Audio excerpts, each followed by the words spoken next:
Hi friends, ನಮಸ್ಕಾರ ಎಲ್ಲರಿಗೂ. ರಂಜೂಸ್ homely ಫುಡ್ಗೆ ಎಲ್ಲರಿಗೂ ಸ್ವಾಗತ. ಇವತ್ತು ನಾನು ಸರಳವಾಗಿ ಒಂದು ಸಾಫ್ಟ್ ಆಗಿರುವಂತಹ ಲೇಯರ್ ಆಗಿ ಬಂದಿರುವಂತಹ ಪರೋಟ ಹೇಗೆ ಮಾಡೋದಂತ ಹೇಳಿಕೊಡ್ತಾ ಇರೋದು.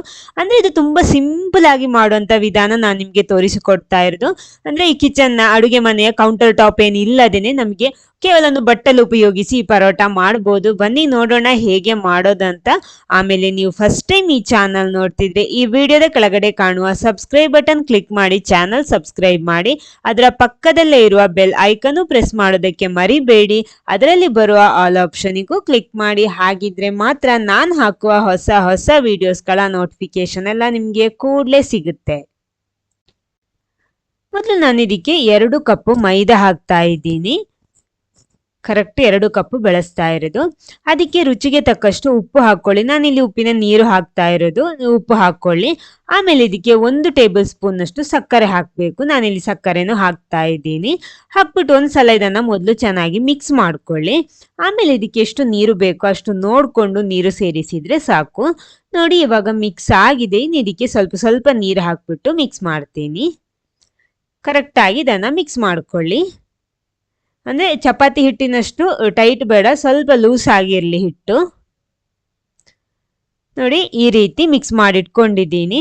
ಇಲ್ಲಿ ನಾನು ಇದಕ್ಕೆ ಸ್ವಲ್ಪ ಎಣ್ಣೆ ತುಪ್ಪ ಮಿಕ್ಸ್ ಬಳಸಿದ್ದೀನಿ. ಇನ್ನು ಇದನ್ನ ಒಂದು 15 ನಿಮಿಷ ನೋಡಿ ಇಲ್ಲಿ ದೊಡ್ಡ ಬಟ್ಟಲ್ ತಗೊಂಡ್ಬಿಟ್ಟು ಕರೆಕ್ಟ್ ಆಗಿ ಈ ರೀತಿ ನಾದ್ಕೋಬೇಕು. ನೋಡಿ, ಒಂದು ಬದಿ ಈ ರೀತಿ ಹಿಡಿಬೇಕು, ಇನ್ನೊಂದು ಕೈಯಲ್ಲಿ ಅದನ್ನ ಎಳಿಬೇಕು. ಇದೇ ರೀತಿ ಒಂದು 15 ನಿಮಿಷ ಮಾಡ್ಕೊಳ್ಳಿ. ಈ ರೀತಿ ನಾದ್ಕೋಬೇಕು. ಇನ್ನು ಇದನ್ನ ಏನ್ ಮಾಡ್ಬೇಕಂದ್ರೆ ಒಂದು ಮಿಕ್ಸಿಂಗ್ ಬೌಲ್ ಅಲ್ಲಿ ನಾನು ಇದನ್ನ ಇಡ್ತಾ ಇದ್ದೀನಿ. ಇದನ್ನ ರೆಸ್ಟ್ ಮಾಡಬೇಕು. ನಾನಿಲ್ಲಿ ಬಳಸಿರೋದು ತುಪ್ಪ ಮತ್ತು ಎಣ್ಣೆಯ ಮಿಕ್ಸ್ ನಾನಿಲ್ಲಿ ಬಳಸಿರೋದು. ಅದು ಇದಕ್ಕೆ ಹಾಕ್ಬಿಟ್ಟು ಇದನ್ನ ಫುಲ್ ಆಗಿ ಕವರ್ ಮಾಡಿಬಿಟ್ಟು ಇದನ್ನ ಮಿನಿಮಮ್ 1 ಗಂಟೆ ರೆಸ್ಟ್ ಮಾಡ್ಕೊಳ್ಳಿ. ಟೈಮ್ ಇದ್ರೆ 3 ಗಂಟೆ ಹೊತ್ತು ಕೂಡ ಮಾಡಬಹುದು. ನೋಡಿ, ಇವಾಗ ರೆಸ್ಟ್ ಎಲ್ಲ ಮಾಡಿ ರೆಡಿ ಆಗಿದೆ. ಇದನ್ನ ತೆಗ್ದ್ಬಿಟ್ಟು ಉಂಡೆ ಮಾಡಬೇಕು. ಸ್ವಲ್ಪ ಸ್ವಲ್ಪ ದೊಡ್ಡ ದೊಡ್ಡ ಬಾಲ್ಸ್ ಆದ್ರೂ ಪರವಾಗಿಲ್ಲ. ನೋಡಿ, ನಾನಿವಾಗ ಇದನ್ನ ಉಂಡೆ ಮಾಡಿದ್ದೀನಿ. ಎಲ್ಲ ಕೂಡ ಈ ರೀತಿ ಮಾಡಿಬಿಟ್ರೆ ಆಯ್ತು. ಸಾಫ್ಟ್ ಆಗಿರುತ್ತೆ ಹಿಟ್ಟು.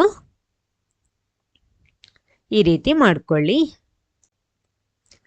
ಇನ್ನು ಇದರಿಂದ ಒಂದು ಉಂಡೆ ತಗೊಂಡ್ಬಿಟ್ಟು ನೋಡಿ, ಮೊದಲೊಂದು ಬಟ್ಟಲ್ ತಗೊಳ್ಳಿ. ಅದಕ್ಕೆ ಈ ರೀತಿ ಫುಲ್ ಆಗಿ ಎಣ್ಣೆ ಮತ್ತು ತುಪ್ಪದ ಮಿಕ್ಸ್ ಹಾಕ್ತಾ ಇದ್ದೀನಿ ನಾನು. ಅಂದ್ರೆ ಅದು ಅಂಟಿ ಹಿಡಿಬಾರ್ದು ಅಂತ ಈ ರೀತಿ ಮಾಡ್ತಾ ಇರೋದು.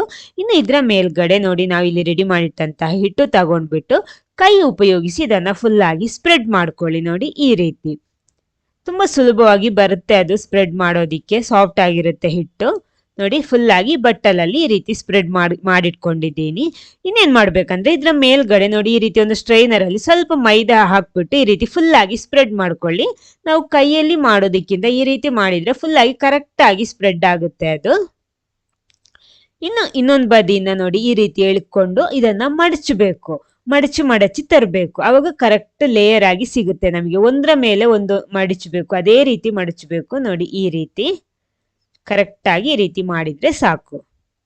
ತುಂಬಾ ಸಿಂಪಲ್ ಆಗಿ ಮಾಡುವಂತಹ ಪರೋಟ ರೆಸಿಪಿ ಇದು. ನೋಡಿ ಎಷ್ಟು ಕರೆಕ್ಟ್ ಆಗಿ ಬಂದಿದೆ ಅಂತ.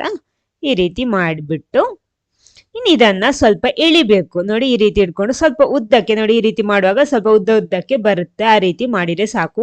ಲೇಯರ್ ಮಾತ್ರ ಒಂದರ ಮೇಲೊಂದು ಇರಬೇಕು. ನೋಡಿ, ಈ ರೀತಿ. ಆಮೇಲೆ ನಮ್ಮ ಕೈಯ 3 ಬೆರಳು ಹಿಡ್ಕೊಂಡು ಅದಕ್ಕೆ ಈ ರೀತಿ ಸುತ್ತಿದ್ರೆ ಸಾಕು. ನೋಡಿ, ಕರೆಕ್ಟ್ ಆಗಿ ಬರುತ್ತೆ.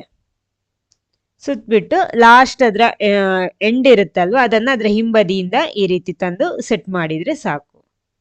ನೋಡಿ, ಈ ರೀತಿ. ಇದೇ ರೀತಿ ಎಲ್ಲ ಕೂಡ ಮಾಡಿ ರೆಡಿ ಮಾಡಿಟ್ಕೊಳ್ಳಿ. ಆಮೇಲೆ ಇದನ್ನ ಒಂದೊಂದು ತೆಗ್ದ್ಬಿಟ್ಟು ಅದೇ ಬಟ್ಟಲ್ ಮೇಲ್ಗಡೆ ಹಾಕ್ಬಿಟ್ಟು ಈ ರೀತಿ ಇದನ್ನ ಫುಲ್ ಆಗಿ ಸ್ಪ್ರೆಡ್ ಮಾಡಬೇಕು. ಇದು ನಾವು ಲಟ್ಟಣಿಗೆ ಉಪಯೋಗಿಸ್ಬೇಕಾದ ಅವಶ್ಯಕತೆ ಏನಿಲ್ಲ. ಚಪಾತಿ ಕೋಲೇನು ಬೇಡ, ಕೈಯಲ್ಲೇ ಈ ರೀತಿ ಮಾಡಿದ್ರೆ ಸಾಕು. ನೋಡಿ, ಈ ರೀತಿ ಎಷ್ಟಾಗುತ್ತೋ ಅಷ್ಟು, ಜಾಸ್ತಿ ತೆಳುವಾಗಿ ಮಾಡಬೇಡಿ. ಒಂದು ಮೀಡಿಯಂ ಸೈಜ್ ಅಲ್ಲಿ ಮಾಡಿದ್ರೆ ಸಾಕು. ನೋಡಿ, ಈ ರೀತಿ ಮಾಡಿದ್ರೆ ಆಯ್ತು. ತುಂಬಾ ಸುಲಭವಾಗಿ ಮಾಡ್ಬೋದು, ಯಾಕಂದ್ರೆ ನಾವು ಈ ರೀತಿ ಮಾಡುವಾಗಲೇ ಅದು ಮೇಲೆ ಮೇಲೆ ಬರುತ್ತೆ. ನೋಡಿ, ಈ ರೀತಿ. ನೋಡಿ, ಕರೆಕ್ಟ್ ಆಗಿ ಬಂದಿದೆ. ಇನ್ನು ಇದನ್ನ ಬೇಯಿಸಿದ್ರೆ ಸಾಕು. ಪ್ಯಾನ್ ಬಿಸಿ ಮಾಡೋದಿಕ್ಕೆ ಇಟ್ಟಿದ್ದೆ ನಾನು, ಅದರಲ್ಲಿ ಹಾಕ್ಬಿಟ್ಟು ಇದನ್ನ ಬೇಯಿಸ್ತೀನಿ. ಒಂದು ಬದಿ ಫ್ರೈ ಆದ ಕೂಡಲೇ ಬೆಂದ ಕೂಡಲೇ ನೋಡಿ ಸ್ವಲ್ಪ ಎಣ್ಣೆ ತುಪ್ಪ ಮಿಕ್ಸ್ ಮಾಡ್ಕೊಳ್ಳಿ. ಅಂದ್ರೆ ಇದು ಒಣಗಬಾರ್ದು, ಒಣಗಿದ್ರೆ ನಮಗೆ ಸ್ವಲ್ಪ ಕ್ರಿಸ್ಪಿಯಾಗಿ ಬರುತ್ತೆ. ಸಾಫ್ಟ್ ಆಗಿ ಬರ್ಬೇಕಿದ್ರೆ ಸ್ವಲ್ಪ ಸ್ವಲ್ಪ ಈ ರೀತಿ ನಾವು ಆ ಎಣ್ಣೆ ಮತ್ತು ತುಪ್ಪದ ಮಿಕ್ಸ್ ಇದೆಯಲ್ಲ ಅದನ್ನ ಸ್ಪ್ರೆಡ್ ಮಾಡ್ತಾ ಇರಬೇಕು, ಅವಾಗ ನಮಗೆ ಸಾಫ್ಟ್ ಆಗಿ ಸಿಗುತ್ತೆ. ಎರಡು ಬದಿ ಕೂಡ ಈ ರೀತಿ ಬೇಯಿಸ್ಕೊಳ್ಳಿ. ನೋಡಿ ಬೆಂದಿದೆ, ಸಾಕು. ನಾನು ಇದನ್ನ ತೆಗಿತಾ ಇದ್ದೀನಿ. ಇದೇ ರೀತಿ ಎಲ್ಲ ಕೂಡ ರೆಡಿ ಮಾಡಿ ತರ್ತೀನಿ. ನೋಡಿ ಇಲ್ಲಿ ಪರೋಟ ಎಲ್ಲ ರೆಡಿ ಆಗಿದೆ. ಇನ್ನೇನಂದ್ರೆ ಮೇನ್ ಸ್ಟೆಪ್ ಅಂದ್ರೆ ಇದೆ, ಚೆನ್ನಾಗಿ ಇದಕ್ಕೆ ಬಡಿಬೇಕು. ಅಂದ್ರೆ ಕರೆಕ್ಟ್ ಇದ್ರಲ್ಲಿ ತುಂಬಾ ಲೇಯರ್ಸ್ ಎಲ್ಲ ಇರುತ್ತೆ. ನಾವು ಈ ರೀತಿ ಬಡಿದ್ರೆ ಮಾತ್ರ ಪರೋಟ ಕರೆಕ್ಟ್ ಸಾಫ್ಟ್ ಆಗಿ ಮೃದುವಾಗಿ ಆ ಲೇಯರ್ ಎಲ್ಲ ಕರೆಕ್ಟ್ ಎದ್ದು ಬರುತ್ತೆ. ಅವಾಗ ನಮ್ಮ ಪರೋಟ ತುಂಬಾ ಇನ್ನೂ ಸಾಫ್ಟ್ ಆಗಿ ಸಿಗುತ್ತೆ ನಮಗೆ. ಅದಕ್ಕೋಸ್ಕರ ಈ ರೀತಿ ಮಾಡುದು. ಆಮೇಲೆ ಇದು ಬಿಸಿ ಬಿಸಿಯೇ ಈ ರೀತಿ ಮಾಡ್ಬೇಕು, ಆರಿದ ಮೇಲೆ ಈ ರೀತಿ ಮಾಡಿದ್ರೆ ಸಿಗಲ್ಲ. ನೋಡಿ ಎಷ್ಟೊಂದು ಸಾಫ್ಟ್ ಆಗಿ ಬಂದಿದೆ, ಲೇಯರ್ಸ್ ಎಲ್ಲ ನೋಡಿ ಕರೆಕ್ಟ್ ಆಗಿ ಕಾಣ್ತಾ ಇದೆ ಇವಾಗ.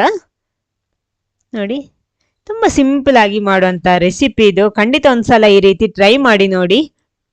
ಯಾವತ್ತಾದ್ರೂ ಒಂದ್ಸಲ, ಯಾವತ್ತೂ ಮಾಡ್ಬೇಕು ಅಂತಲ್ಲ, ಯಾಕಂದ್ರೆ ಇದು ಮೈದಾದಲ್ಲಿ ಮಾಡೋದು. ಯಾವತ್ತಾದ್ರೂ ಒಂದ್ಸಲ ಪರೋಟ ತಿನ್ಬೇಕು ಅಂತ ಅನ್ಸಿದ್ರೆ ಈ ರೀತಿ ಟ್ರೈ ಮಾಡಿ ನೋಡಿ.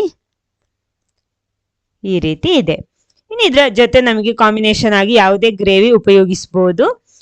ನಾನಿವತ್ತು ಮೊಟ್ಟೆ ಗ್ರೇವಿ ಹಾಕ್ತಾ ಇರೋದು. ವೆಜ್ ಆದ್ರೆ ವೆಜ್, ನೀವು ಯಾವುದು ಸೇವಿಸ್ತೀರೋ ಅದು ಉಪಯೋಗಿಸ್ಕೊಳ್ಳಿ.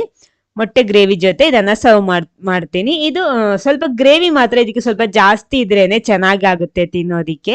ನೋಡಿ ಈ ರೀತಿ ಹಾಕ್ಬಿಟ್ಟು ಮಾಡ್ತಾ ಇರೋದು.